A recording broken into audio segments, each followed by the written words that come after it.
All right, it's 7 o'clock now. Thanks everyone for joining and welcome to today's web seminar, Introduction to Cybersecurity.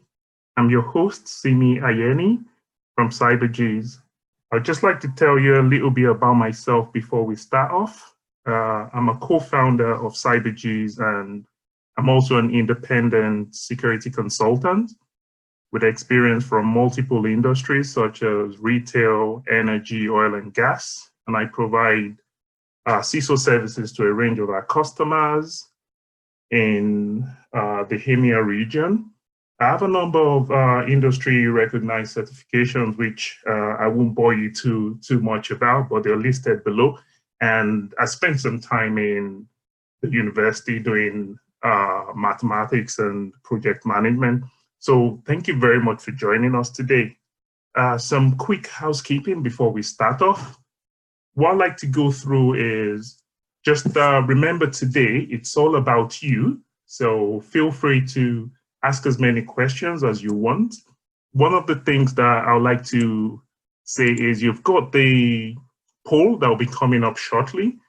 Please feel free, it's a pop-up on your screen. Feel free to please respond to the polls. You can raise your hand at any time if you'd like to speak, or you can send us a chat with your questions, and we will definitely answer all your questions as we go along.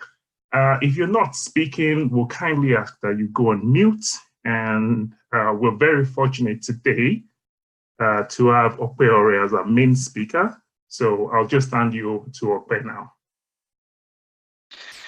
Thank you very much, Simi.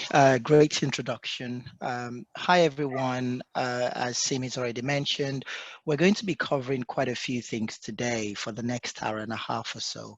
As he's already said as well, it'd be great if we can keep this as interactive as much as possible. We certainly want you guys to leave today having taken away a good understanding of what cybersecurity is all about. And hopefully that can enable some of you guys make decisions as to how you want to proceed career-wise, if this is an avenue you'd like to explore further, or it's just something that you think would be good as additional knowledge to help yourselves. So specifically today, we're going to cover the 5 things you have up on the screen right now. So the importance of information, how hackers actually hack. We'll kind of talk about that at a very, very high level. And then we'll focus some time as well, just talking about how companies protect themselves. So what's the methodologies, what's the mechanisms which they use to protect themselves from the threat posed by hackers. We're also going to talk about the role of a cybersecurity professional. So what is it they do on a typical day, day-by-day activities, and how CyberGees can help some of you guys as well, ultimately looking to explore opportunities in the cybersecurity space. Okay, so a little bit about myself as well. So I founded CyberGees with my partner who's been talking the last few minutes, Simi as well, back tail end of 2016. Since then, we've really focused on working with budding professionals in the cybersecurity space to really develop them and make them ready for the opportunities available today in the world of cybersecurity. Before that time, I've spent quite a lot of time working in numerous roles in the world of cybersecurity as well. Really have a full-time gig right now working with one of the big 4 organizations leading up an enterprise security architecture function in that space. So primarily responsible for developing and implementing a bunch of cybersecurity controls, again, to counter the threat posed by hackers. In addition to that, I hold quite a number of security certifications, primarily due to the length of time I've been in the industry and the fact I normally task myself to get 1 or 2 certifications at least every 2 years or so. because again, things are changing so fast in this space. It's incredibly important to try and keep up with changes in the technology world and changes in the security landscape as well. In addition to that, I'm an active contributor into the world of the certification material writing. So specifically, I work with a body called ISC Squared, and I primarily contribute into exam settings and kind of working together with those different professionals on making sure we have the right items available for candidate certification processes. I studied computer systems and networks as well at the university here in England around how many years ago now, 2014, 2013. Finished with a first class degree. So that's a little bit about myself. Again, if any one of you guys have any additional questions, we'll be more than happy to take those as we carry along, or I think Simi would be reading out any of the questions received via the Q&A portal at the end of our session today. So diving straight into it. So cybersecurity, so information lies at the core of everything we do in the world of cybersecurity. In the last few years, there has been a significant level increase in the adoption of information at the core of what businesses do on a day-to-day basis. So we all probably use things like banking apps today. We all use smart devices at home. We all have financial applications running on our mobile devices. We all use the cloud. All of these things all process data, and at the core of everything that you're running on those devices and those applications is data. Now, data on its own has different levels of sensitivity. So not all data is born equal. So some data are much, much more sensitive to others than others to a large degree. So the information today is extremely valuable. And as a result of that, the need to secure it is even more important. It is the new crude. It's way more valuable than it's ever been. There's been a significant prediction by a lot of industry analysts that information will actually hold more value, more dollar value than commodities like oil in the very near future. And we're talking about 5 to 10 years time. Now, with the importance and the advent of information all around us today, there is an absolute need to secure it. Why? Because there are customer expectations of privacy. Each time I walk into a store and I hand over my credit card and I'm paying for something, I'm not asking the customer service personnel to secure my data. I just have this implicit expectation that they will do that. If they fail to do that, there is a significant breach of trust, and that ultimately comes with a number of impacts on any organization. Could be financial, could be regulatory, could be a breach of their compliance obligations, which ultimately leads to negative repercussions for any organization. A breach of data as well could also lead to significant business disruption. We've seen quite a lot of these happening in the last few years with the likes of travel supermarkets and Sony. Sony's been in the news quite a few times in the past couple of years for just being kind of caught out from the threat posed by hackers. Managing cyber risks today remains one of the biggest priorities for most organizations. It's now being discussed at board level across most organizations. And I say most because there are still a handful of organizations out there that do not take this important enough. But there will certainly be repercussions in the event of a breach. So it's important every organization really takes this as important as they possibly can. So there's a few brands coming up on the screen right now. I'll be monitoring the chat channel, but the question there is, what do these famous brands have in common? Just give you guys around 10 seconds or so to just come up with any ideas.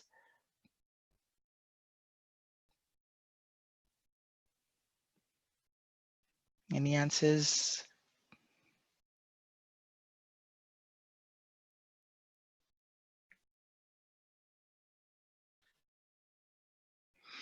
Okay, so I'm not sure. I'm just trying to pull up the chat channel to see if there's been any responses so far on that. So data, they've all been hacked in the past few years, absolutely. So Madavi said they were hacked, or you said they've all been hacked in the last few years. That's absolutely correct. So these are some of the well-known data breaches that's actually happened in the last few years. I've got this wonderful infographic I'm going to pull up on the screen right now, which again does an excellent job of representing the amount of the kind of size and volume of data breaches that we've had in the last few years. So I'm going to share that screen. So this again is a good infographic, which really does help emphasize how important this is. The size of the bubble that you're looking at up on the screen right now is a representation of the amount of data that was stolen during that particular breach. You can see the name of the company in the middle of the circle itself. And the good thing about this as well is it's ordered by year. So at the very top of this infographic is 2019. If you scroll further down, you can see the data for subsequent years. Now, what you'd find very interesting is as we scroll further down, the number of circles actually reduce, and the size of the circle also reduces as well. And this is an indication that A, there's a lot more hacks happening today, and B, because the size of the circle is actually reducing, it's showing that as we've progressed through time, we've counted or we've actually relied on significant volumes of data as well. So again, this is always a good infographic I tend to show anybody I'm talking to about the world of cybersecurity to really help emphasize the importance of data and also the threat posed by hackers today. So I'm going to go back to the slides and I'm going to make sure my screen is still being shared. Okay, Simi, can you please confirm you can see the slides? Yeah, so still information is beautiful. That's what we're saying at the moment. Okay, switch back to the slides. Perfect, so I think I'm back on the slides. And there's also been allegations that even perhaps the US election was doctored in some way, shape or form. Now, how true that is, we'll leave that to the political debaters. But again, there is that ongoing allegation that that's been the case as well. Some interesting facts up on the screen. I'm not going to run through every single one of them, but it's important again to bring up these statistics to kind of really show some of the financial impacts of these data breaches across the world as we have it today. So if you look at right in the middle there, 30 billion pounds, that's the estimated cost of cyber breaches to just UK businesses in 2018. And that's just UK businesses on its own. Now, again, those are significant or huge sums, and they're not going to get any less or less. They're actually forecasted to increase over time. So again, these figures really does show the importance of data and the need to secure it. If you look at the bottom as well, the UK government, as part of its cyber defense strategy, is dedicating £2.5 billion to information security. That was as at 2018. Again, these figures are only going to increase. They're never going to go down. Okay. So to bring all of these to life and to again show what's actually happening today in the world of cybersecurity, there are quite a few tools that I also use again to showcase the threats. And I'm going to flip my screens again so everyone can kind of see what I'm trying to pull up here. Okay, Simi, you should be able to see a threat map on my screen right now. Yes, that's perfect. Okay, so what you're looking at right now is what we call a cyber threat map. Now, this is a visual representation of attacks as they're happening today, as they're happening this very moment. It's representing the source of the attack, the destination of the attack, and also the attack vectors as well. When I say attack vectors, that's basically how the attack is being carried out. So are they using a malware? Are they using a USB device loaded up with some malicious application or software? Is this some sort of corporate espionage activities happening right now? So again, this really does help you to understand that what we're talking about is actually very real. It's not just a fictitious agenda being put together by a bunch of people with some ulterior motives. So as you're looking at the map right now, you can see attacks originating, if you look at the yellow line, out of the US and destined for Panama. And in almost the same time, you can look at the West Coast in the US, attacks originating out of that, destined for Israel, and the Israelis also countering that particular hack. And there's quite a few as well. Now, there's quite a few of these tools, but they all represent pretty much the same thing. And I'm going to kind of flip through some of them. This is another one as well. That does pretty much exactly the same thing. If I hit play button there, you can see the visual representation of the attacks as they're happening today. And again, this is a similar tool, and this is a similar tool as well. So if I take this first one and just kind of talk very quickly through some of the things you're seeing up on the screen right now. This here is, if you look at the bottom right-hand corner, it's actually telling us today, what are the top malware types that we're seeing today that's being used to carry out these attacks.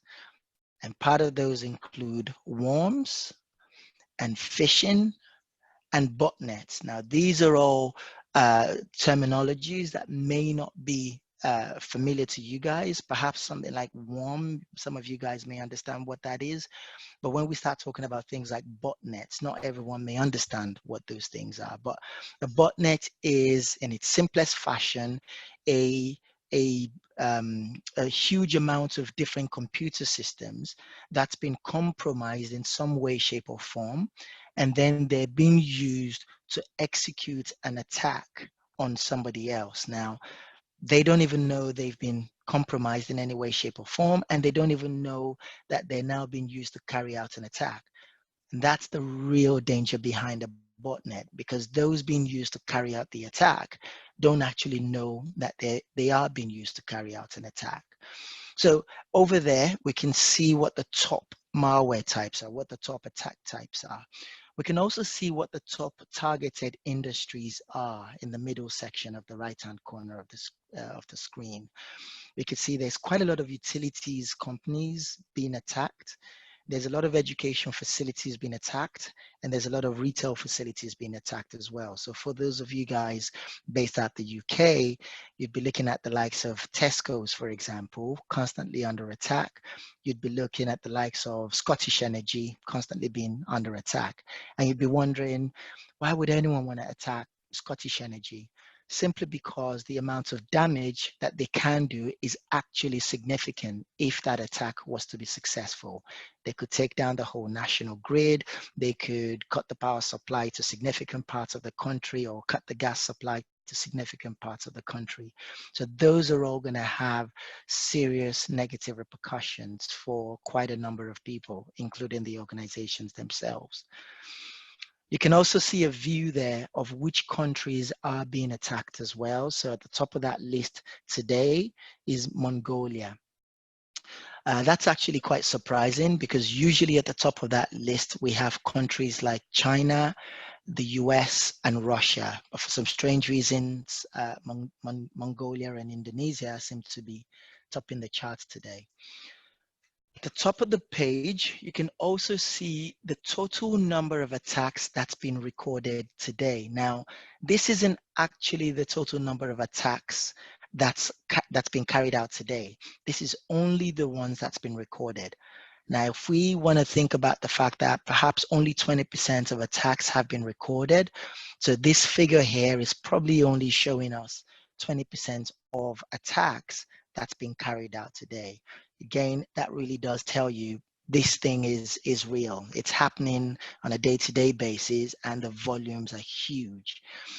And if you look on the bottom left-hand corner of the screen as well, scrolling through that screen, you would see the different attack types. Now, these are all a bit technical, so we're not going to go into the finer details around that. But the titles or what you're seeing right now is really just the names of the attack vector. So if it's a malware, it would be something along the lines of trojan.txt.pcf.malware, something along those lines. So again, always useful for people to be able to visualize attacks and how they're happening. So I like to always bring up that screen just to showcase what's kind of happening right now. I'm going to go back to the slides. Okay. So we've talked a lot then about the attacks happening today. So what's the typical, what's in the anatomy of a typical attacker? Now, there's quite a range of attackers, right? So because everyone's got different reasons for doing what they're doing, but this here is the list that's generally accepted across the industry. There could be slight variations in what you're seeing up on the screen right now from company to company and industry to industry.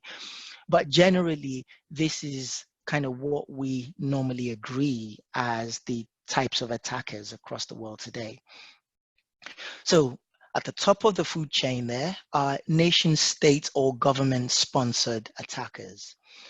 Now, these are usually the most powerful attackers. Why? Because they have the full backing of a national government or the full backing of a very, very wealthy organization, and they can pretty much do anything they want to do as part of their attack. They usually have a political agenda in mind or some political propaganda that they're trying to push. So again, a lot of companies will typically try and stay out of sight of these nation states or government sponsored hackers, simply because they know how powerful they are and the fact that they can dedicate as much resources towards attacking their organization as much as they possibly want. What kind of things do they want? Again, they typically want to steal sensitive information, or they want to disrupt your business activity, or they want to somehow compromise your critical system. So if we go back to the example of national grid that I talked about, imagine the national grid being compromised. It would have significant repercussions for quite a lot of other businesses and individuals within any country. So these are quite powerful attack groups that a lot of organizations would typically want to stay out of sight from. And then there is organized crime. Organized crime is simply what it is. You know, these are a bunch of criminals. They've identified an opportunity somewhere and they want to go out there and exploit that particular opportunity. And they do this strictly for financial rewards. And again, they would typically do this by stealing sensitive information or committing some acts of fraud. A lot of you guys at some point might have received some phishing emails or some emails that kind of look dodgy, asking you to click on a particular link or download a particular file. Those kind of emails are typically sent by organized criminals, just again because they're trying to exploit a weakness in human behavior. They know if they send out 1,000 emails at the cost of 0, they will typically get around 10 people responding. So, 10 people out of 10,000, that's a successful day in the office for them. And then there are terrorists. Terrorists are now starting to move away from the physical land or the physical battle space. They're now starting to move into cyberspace to carry out or to start pushing their political propaganda messages out there. Terrorists or cyber terrorists, as we're starting to call them now, would typically look to, again, disrupt a business activity or compromise critical systems. When I worked for one of the oil majors a few years ago, one of the areas that we took absolutely important was controlling physical access to some of our oil processing facilities. But we very quickly realized actually physical access wasn't really the ambition of these guys anymore. It was now, some logical access into some of those critical infrastructure. So we started to change our thinking to try and move away from, okay, now we know we've done quite a lot of things towards protecting the physical land space. What are we doing, or what can we do to start protecting the cyber space as well? And then there are groups of people called hacktivists. And these are people that have some, again, agenda around social change. So in the last few years, we've seen quite a lot of organizations coming together to push a lot of messages around green earth and kind of trying to work out messaging for the world around earth conservation, conservatism, if that's even a word, trying to really push some agenda or push some social change effort so that people can start looking at how they use resources in a different way. Now, they're also starting to move down to or out into cyberspace to carry out some of these messages. So where they feel they are being blocked in carrying out these messages, they start to use cyber instruments to carry out attacks against organizations that they have within their sites. Again, part of the things that they want to do is disrupt business activity or steal sensitive information so that they can go ahead and embarrass the organizations in question. And then disgruntled staff. This is one that certainly keeps the likes of myself and Simi up or awake every night, because these are people that already have access, sometimes privileged access, into an organization's IT infrastructure. They can do pretty much what they want, but now they're disgruntled. So there is an incentive for them to actually do something bad. And they would typically want to steal data so they can sell on to a competitor, or they would want to disrupt the business significantly by bringing down some critical systems. Now, protecting against disgruntled staff is extremely important, but it's also extremely difficult. But in the last few years, there's been quite a lot of improvements in the cybersecurity industry. So there's been quite a lot of technologies, a lot of methodologies being developed now as to how we start to protect against disgruntled staff. And then there's competitors. This is a straightforward one. If you work for a company like Coca-Cola, you might want to be interested in seeing what the recipe is for a new product being developed by 7-Up. So you naturally send in your people to pose as legitimate employees of 7-Up, so that they can steal 7-Up's intellectual property for your use within your organization. And then the most annoying of the lot is that kid in the mom's basement, this little kid that has access to a laptop, fast internet access, and lots of phones, and can download lots of exploit kits freely and easily available on the internet. They want to show off to their friends by, going into school the next morning and say, hey, guess what I did? I took down the network of the CIA, and this has been done in the past. That's a very, very annoying scenario, because they don't really seem to have much in the game or much to gain from it, but they are a real threat, and they keep us awake at night as well as cyber professionals. So in summary there, hacking business actually is good business when you think about it, because the risk is very, very low and the reward is actually very high. Like I said, if we go back to the example of the emails that I was talking about earlier on, you could have an email system with the ability to send out 100,000 emails in one day, and you only need 100 of those to come back as successful. i.e. somebody clicking on something or downloading on something or filling out a form and clicking send. And that's it. You have 100 people out of 100,000 people being able to do something that actually opens up the gates for you to be able to take over the world or do or cause as much damage as you want to cause. So it's very low risk, but the reward is actually very high. Secondly, there's also easy access to a lot of hacking tools out there. All you have to do is just do a very simple Google search and have a very basic understanding of IT, and you'd be able to do lots of significant damage. And why are you able to do lots of significant damage? Because quite a lot of organizations today actually exhibit a lot of poor security practices. So they have quite a lot of holes within their technology environment, which can be easily exploited by these hackers.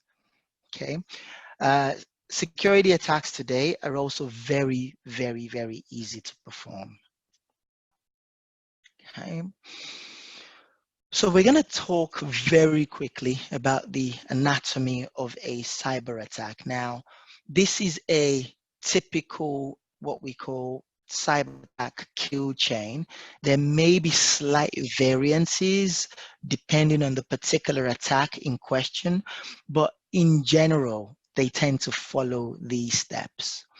So the first step there is what we call the reconnaissance. So this is where the attacker actually starts carrying out some investigatory activities. So they start to look around on the internet to see what information is freely available for them to actually use in carrying out this attack.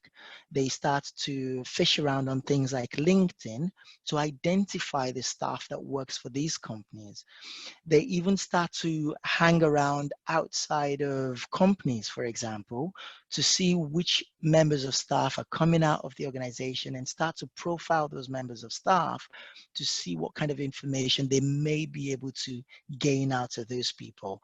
They can go to a bar that those people actually hang out on a Friday night and strike up a conversation with them to see what they can get out of that. All of these are what we call typical reconnaissance activities. There could be technical reconnaissance activities as well. So you could go to organizations like IANA, which is the organization responsible for issuing and distributing IP addresses across the world, and probe IANA for IP addresses belonging to organizations that you want to attack. And then once you know what those IP addresses are, you start preparing to carry out an attack against the systems that sit behind those IP addresses. You could start doing what we call a network scan of the organization, i.e. you could run some automated technology systems to start probing the network environment to find out what gaps they have, what holes they have, and then using that information to start figuring out how you can exploit those gaps as well. Okay, all of that happens in the reconnaissance stage. If you want to bring this out to a real life analogy, think of reconnaissance as a thief that comes around to a house during the day and takes a walk around the house trying to figure out, okay, where are the CCTV cameras? Where are the doors? Where are the windows? Does the window have a break or does it have a missing window pane? Does the door kind of open to the inside or does it open to the outside? How easily am I going to be able to pick the lock on the door? Those are typical reconnaissance activities that you'd expect for a thief to carry out. And then following reconnaissance, the next logical step then is the actual infiltration. So this is the step where they take all the information that they've gathered from the reconnaissance activity and they use it to carry out the infiltration attempt. So they've identified the people via LinkedIn that works on a particular project in a particular company. They've gone to IANA and they've identified a whole range of IP addresses belonging to a company. They've done a huge amount of network scans and they can now see what the holes are within a particular organization from the technology perspective. Now is the time to start exploiting those. So they strike up a conversation, they get all that information, and then they use that information to send you targeted emails, what we call phishing emails or spam emails, as some of you may kind of call that. They also use some of that information as well they use some of the exploits as well to send you sophisticated packets, so what we call IP packets, that they can then use to bring down some of your infrastructure as well. Okay, so all of these are carried out during that infiltration phase. And the next phase is the payload drop. Now, the payload is actually the bit that does the harm. So imagine the point where you click on a weird link or a dodgy link within an email and it drops a malicious file onto your computer. Now that's the point when you know something's about to happen. And that something that's about to happen happens in the compromise phase. So it may be that that thing that's now dropped onto your machine starts taking data and it starts shipping it out to a third-party location, or it may be that it actually locks your computer so that nobody is able to access anything that you're doing on that computer, right?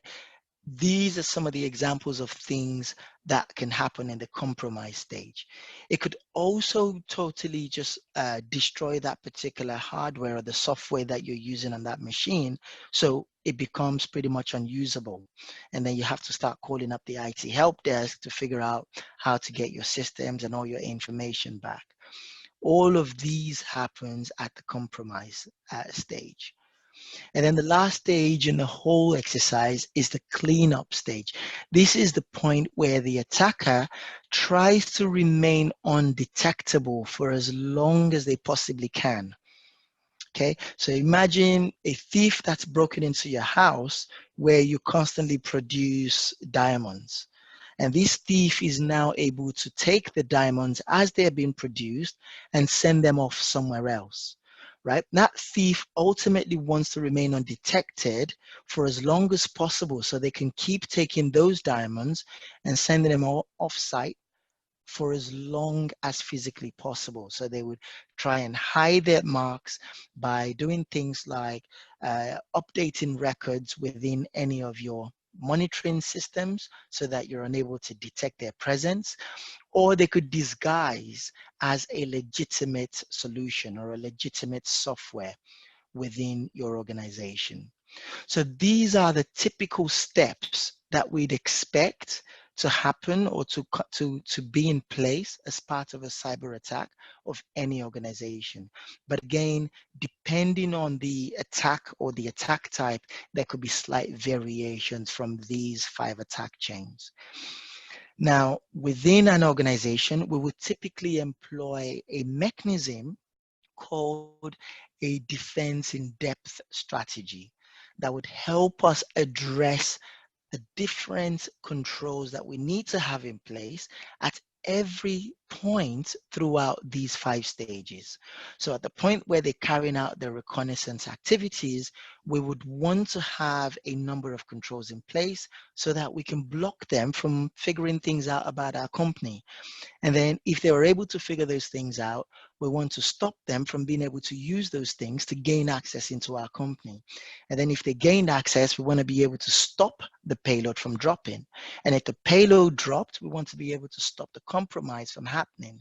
And if the compromise actually happened, we want to be able to stop them from hiding their existence. So we want to be able to kick them out as quickly as possible and then restore our services back to how it was before they gained access, and also apply additional controls so that they can never gain access again.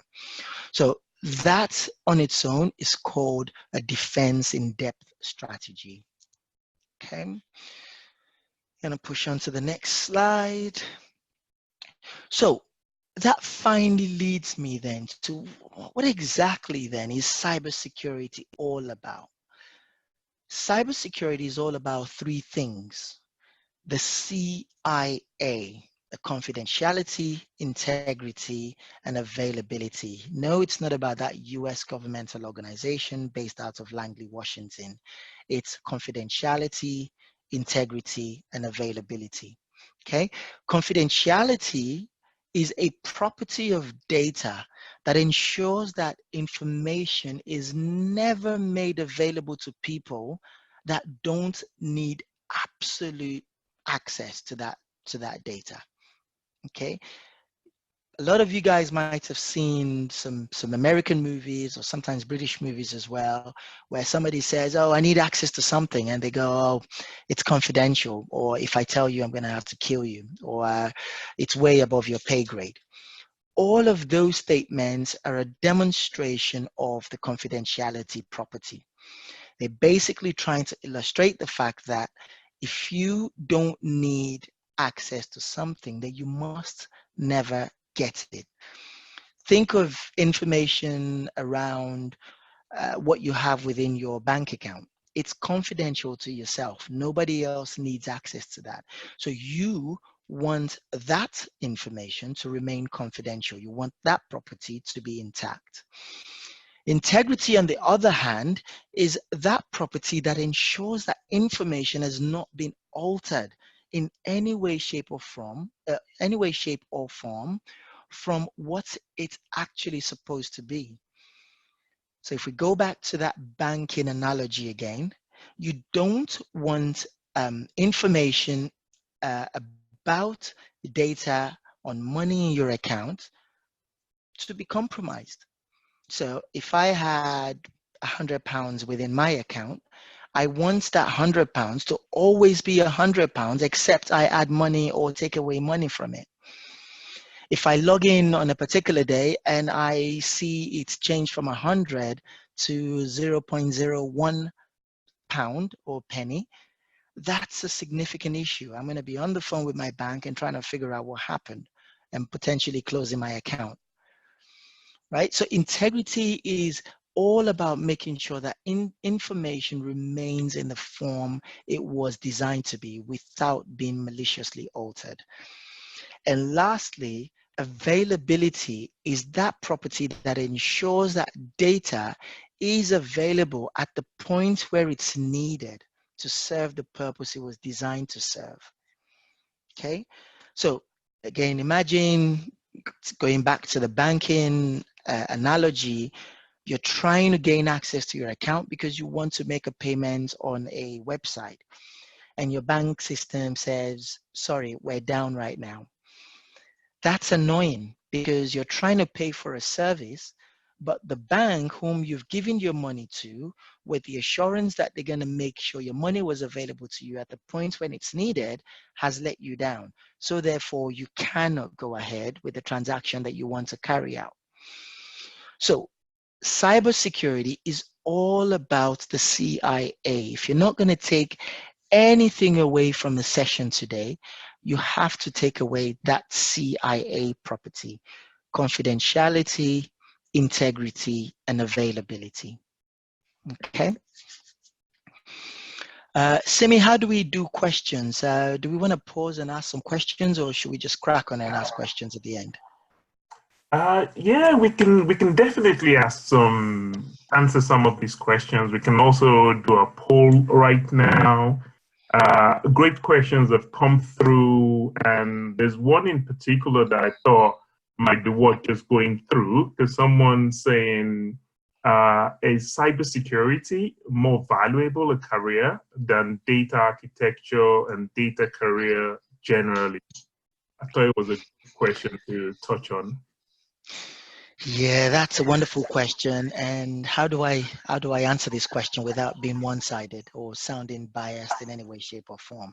So there are quite a number of, so I do some guidance counseling for a number of kind of minors on the side as well. And they always ask questions around what's going to be the kind of career path that's going to be highly profitable and desirable for the next 10, 15 years at least. And I always point back to career paths that have a reliance on data. Okay. You can't go wrong if you want to start exploiting anything in the data space. And when I say data, it's wide ranging. So, cloud, for example, has a lot of reliance on data. Data analysis, again, by virtue of the fact we've called it data analysis, has a lot of reliance on data. Cybersecurity has a lot of reliance on data. So across all of these different environments, it's difficult to say a particular individual should go for one or the other. What I always try to encourage people to do is have a good understanding of what their skills are, understand what they like, what makes them tick, and make their decisions based on that. If you like maths and you like doing lots of analysis, um, just go ahead and explore something along the lines of data analysis. If you like cybersecurity, if you like to kind of play the detective and try and protect data and make sure bad guys don't have access to data, then cybersecurity may be for you. Now, also bear in mind, there are sub parts of all of these different career paths. So if you go down the path of cybersecurity, for example, there are also kind of project management domains within the world of cybersecurity. There's business analysis domains in the world of cybersecurity. So those are all different things that you can kind of explore. But I think we actually do have a slide on that later on that we can maybe spend some more time on when we get there. Fantastic. Okay. Love for that, okay. Yeah, so I think maybe we'll carry on now and take some of the other questions towards the end. Okay, perfect.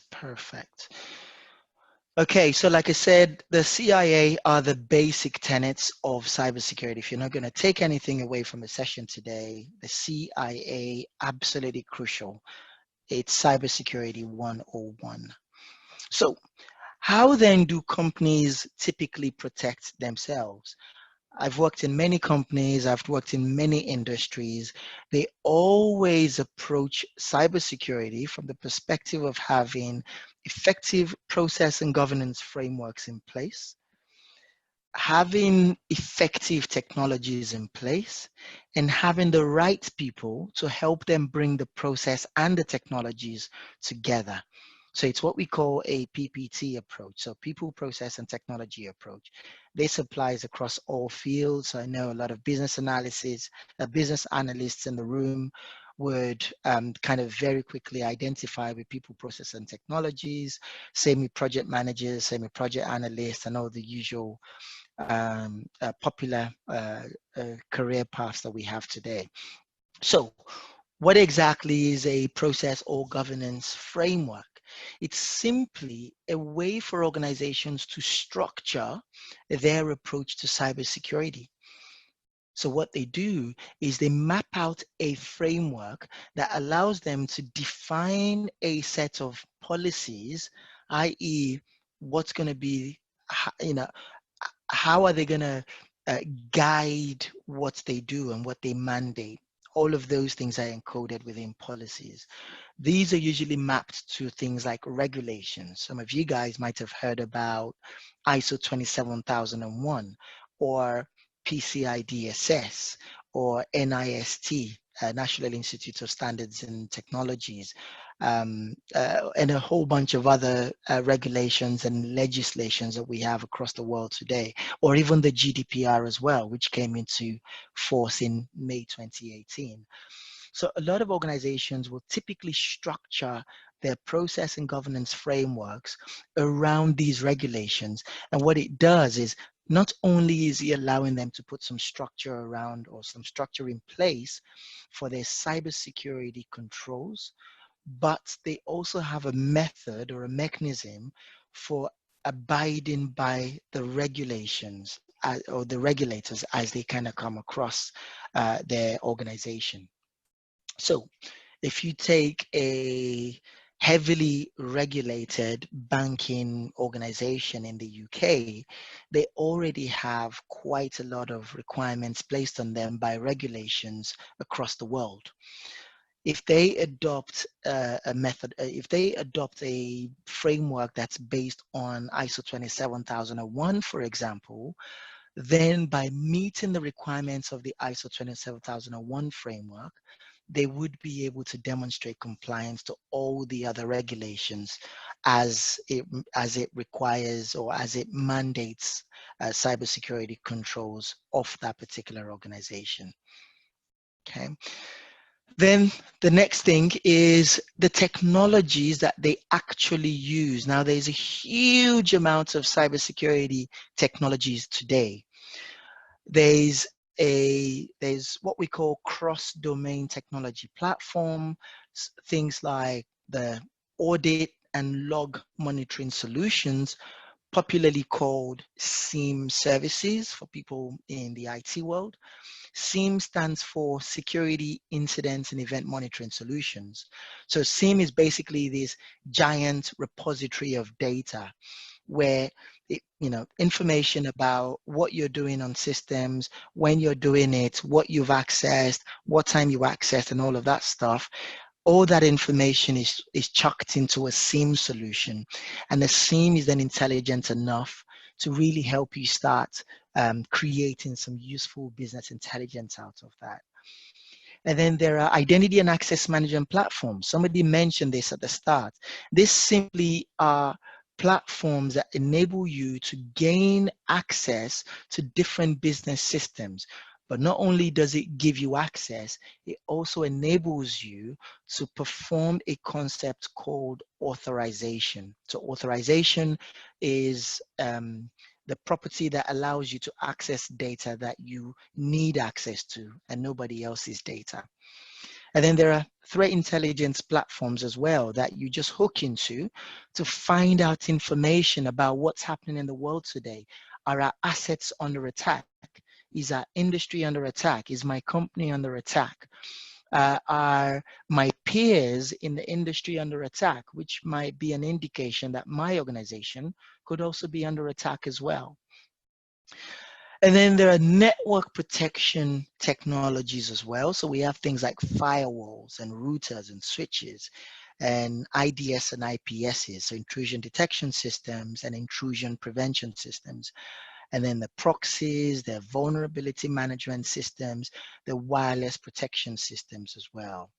And then we all hear about the cloud. Pretty much everyone has some stake in the cloud these days, either because you're a regular customer of the cloud or there's a service that you access on a day-to-day basis that's now hosted out of cloud services environment. And then there are data protection technologies. So a lot of you guys might have heard about DLP technologies in the workspace. Or in the workplace, sorry, in a workspace.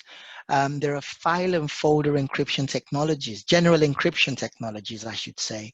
And encryption is really a way for you to take information from the form in which it's in and easily legible and readable to a form where nobody else can read or gain access to it, except they have a particular key.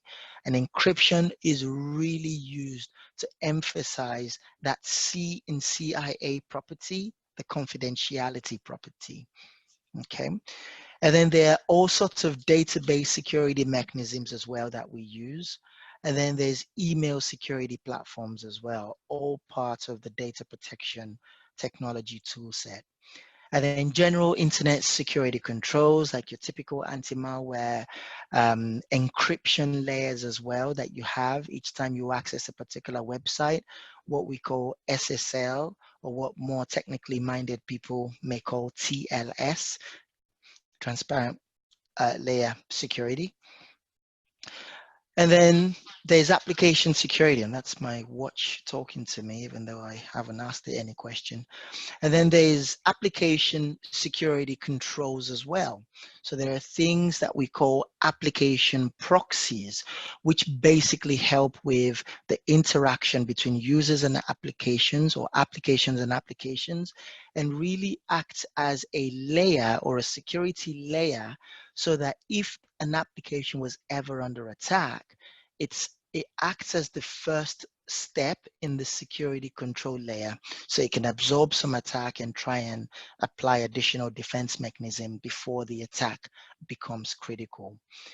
And then also within the application space, we also have vulnerability management technologies, which helps an application to identify and manage vulnerabilities accordingly so that they're not compromised by hackers or third parties.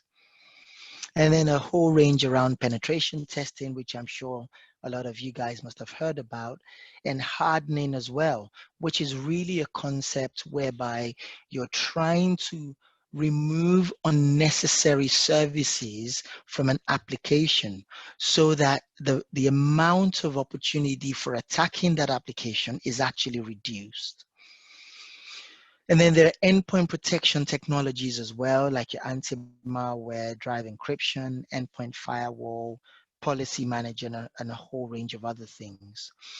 And then there are what we call management services that typically acts to bring all of these technologies together. Within most organizations, you would find the EGRC management service as something which really acts as a layer above all technologies. So it ingests information from audit solution, from our technologies, and then it helps to manage and analyze everything together so we can have a one common view or a one common understanding of where our security gaps or security controls are or may be weak. So quite a lot of these technologies that exist today, we have different professionals with different skill sets all working to secure these technologies. And finally, when we start talking about the way organizations protect, so we've talked about the process and governance frameworks, we've talked about the technologies, all of these two aspects are managed by people. So cybersecurity is all about people. It's not about technologies, because the technologies on themselves don't do anything. It's like what the typical American would say, guns don't kill people, people kill people. So this is all about people.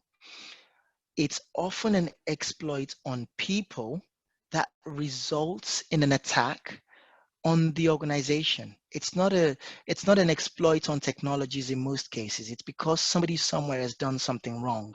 They've left their password hanging about, they've left a USB thumb drive on a train, or they've misplaced a laptop and not reported it stolen. So data on that laptop is now compromised.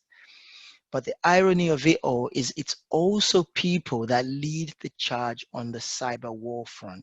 So it's folks like myself and Simi and a whole range of other cybersecurity professionals that spend all our time designing controls, developing controls, and implementing those controls so that we can effectively start addressing where our gaps may be.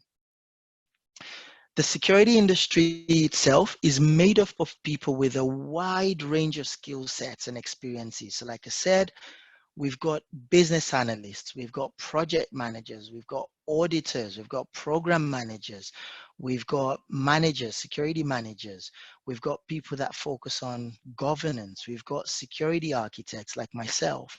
We've got a whole range of people. We've got people that focus on policy development. We've got people that focus on training and awareness and education, like myself as well, and Simi. So there is a plethora of roles across the world of cybersecurity. So contrary to popular expectation, it's not just about hackers or that kid with a hoodie on and thick glasses in a dark room that's coding on a screen with green with green DOS-like prompts on there. It doesn't have to be this technical world, a highly technical world that we all kind of think it's all about. So up on the screen right now is a typical, or what a typical cybersecurity organizational structure looks like. So there's multiple domains that you can kind of see in this mind map. These domains kind of split off into like lower or sub domains. In bigger organizations, you could have one person doing one very, very tiny aspect of everything that you're seeing up on the screen right now.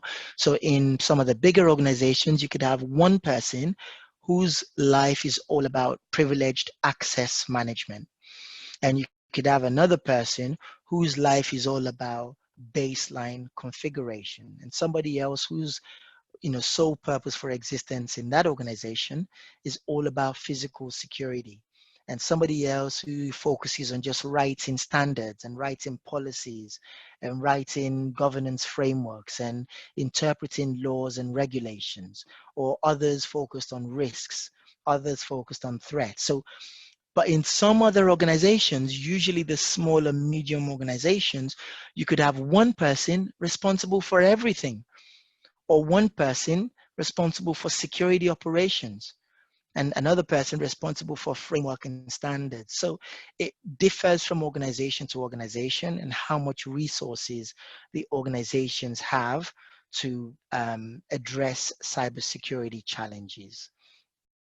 So in kind of summary, when we start talking about the people side of things, there are a plethora of transferable skills from other career paths into the world of cybersecurity. Like I said, if you're a PM or a BA or an analyst or a manager, or you can always take some of the skills that you have right now, develop additional new skills, and become a well-rounded cybersecurity professionals.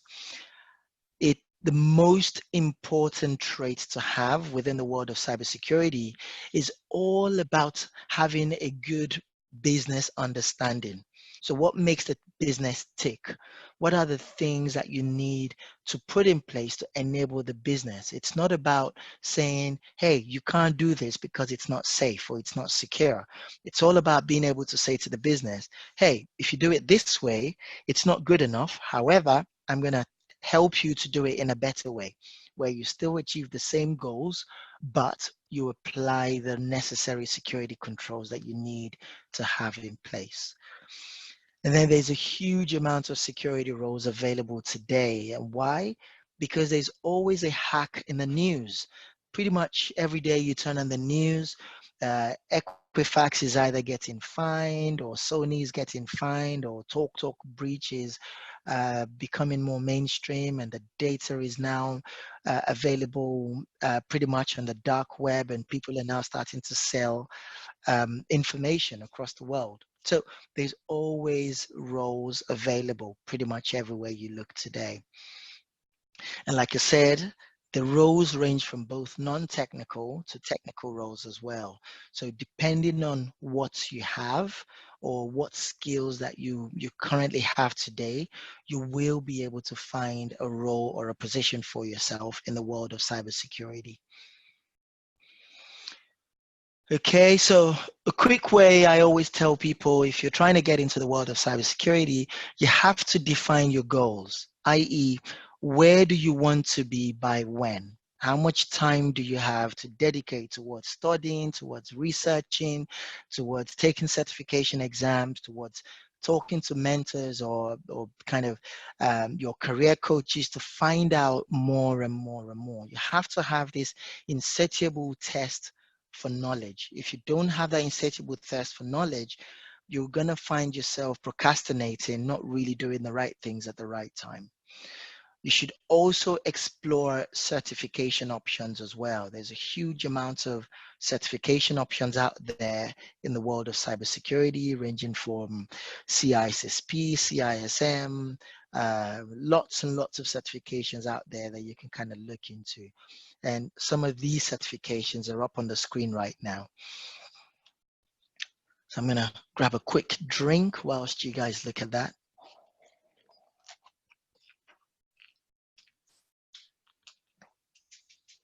Okay, so a little bit then about CyberGees and what we do. So we offer a lot of candidates or people looking at potential career opportunities, an opportunity to learn a lot more about cybersecurity, opportunity to train with us, and kind of stay on our platform to learn about the different technologies that we've talked about today, learn about kind of all the different possibilities when we start talking about career paths. So if you're a BA, what opportunities you can kind of exploit, if you're a PM, and those kind of things as well. Apart from the trainings that we also provide, a lot of candidates reach out to us when we started and said, hey, okay, I've done this training with you guys. I really, really enjoyed it, but I still need some help. So how do I remain engaged with you guys?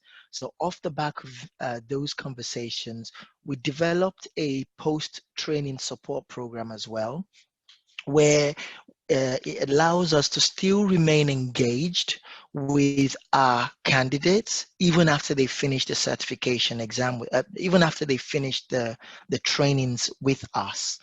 So by remaining engaged with us, they can access things like the pre-recorded training videos that we would provide to them. They would gain access to lots and lots of security resources and implementation toolkits that they would find useful in any workplace they find themselves in. We'd help with things like CV reviews and interview preparation. They would also gain access to a lab environment where they could play around with new tools, where they could kind of work on different assignments. They could do different tasks as well, all as part of this learning curve to really help them start understanding some of the finer details when we start talking about tools and processes as well, and technologies. And then after the 6-month pipeline, we would give them an examination token as well.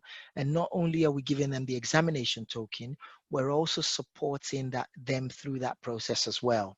So again, going back to the security resources that we'd provide, we'd give them some ebooks, and we'd kind of talk to them about the exams and what they're trying to achieve, and how they can go about passing those exams. So general career coaching is kind of how I've always described that for people. And then throughout the time when people are on our platform, we can actually provide that experience as well. So we can certify to potential employers that they've been with us on our eWork Experience platform, and we've been really or they've been supporting a lot of our clients as well on our existing platform. And as part of that, we can provide all the references and reference materials that they need. In addition to that, and this is probably slightly less relevant to this group, we also do provide general consultancy services for organizations, where we are currently in discussions with quite a few organizations in the UK and outside the UK as well, doing maturity reviews, providing audit services, and my personal favorite is this new CISO as a service concept, where the smaller organizations don't have all the budgets and funding that they need to have in place to channel towards security. But we've been able to create a model that still enables us to engage with them to really support their security objectives without necessarily costing an arm and a leg. And we do some of that activity by engaging with the people on our platform to support some of the activities for our clients as well. So it kind of benefits everyone on the long run. It works out well for our clients, it works out well for us, and it works out well for the people that we're training on our platform as well. So finally, in closing, just a few final statements before we open it up for questions. Industry is booming right now. I don't need to say too much more about that. All you have to do is just go on any popular job site and just Google or just search for cybersecurity roles, and you'll see the amount of roles that you get. Average contractor rates are probably starting around 550 a day. Lower end is probably 400. Top end is probably 1,000 and above a day. However, it's not easy. I'm not going to sit here and tell you it's been an easy journey for myself getting into the space. You need a certain level of drive, commitment, and determination. But with those three things, you will be able to do it. Whatever skills you have, it's always going to be valuable. But the most important skill is business acumen, have an understanding of business and how it works. And finally, CyberGees is here to guide you through the journey. Like I said, we do provide training and consultancy services for a lot of our clients, a lot of our candidates today. We'll be more than happy to engage with any one of you guys that feels you want to engage with us to learn more and guide and have us guide you through your journey. That's the key messages I wanted to cover today. Simi, can I toss it over to you to help moderate the questions?